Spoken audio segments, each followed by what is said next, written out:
It's so fun to see colorful flags waving in the breeze. Let's add the same feeling of movement to our angle play pinwheel blocks. First, I want to let you know there is a companion workbook for this video series. It includes 30 different classic quilt blocks ready for you to practice sketching free motion quilting designs. Find the link in the description below. Let's get started on today's sketch.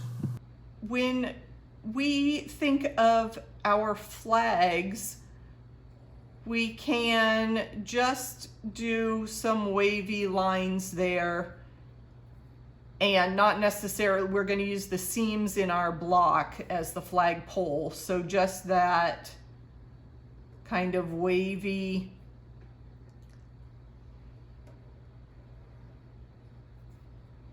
parallelogram. If you wanted to try a point, just remember you're coming back and leaving a gap there. So in this block, I want to emphasize the pinwheel. So I'm only going to be working with these triangles that are pointed outward. I'm not going to worry about those background triangles that point inward.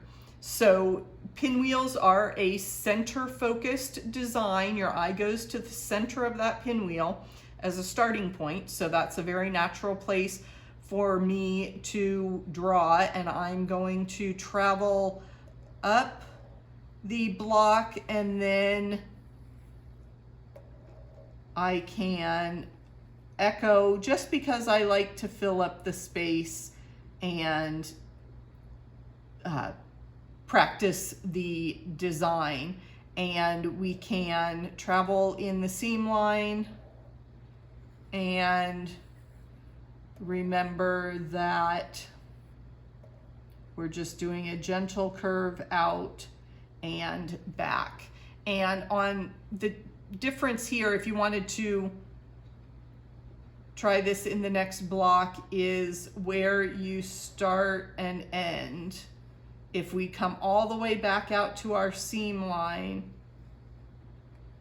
then we can travel in that seam. And yes, you will get some buildup of thread. You can see, obviously, drawing is just the same way. And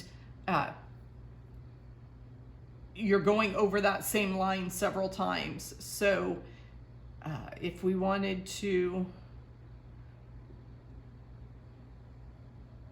see if we can reduce that buildup, go different directions. The first one we go from the top, and then the second one we go from the bottom. So here I'm going to start at the bottom and make my pennant flag flying in the wind, and then I'm going to not connect that line until the very end, and that reduces some of the traveling back and forth over your block. But I want to get to the center here for my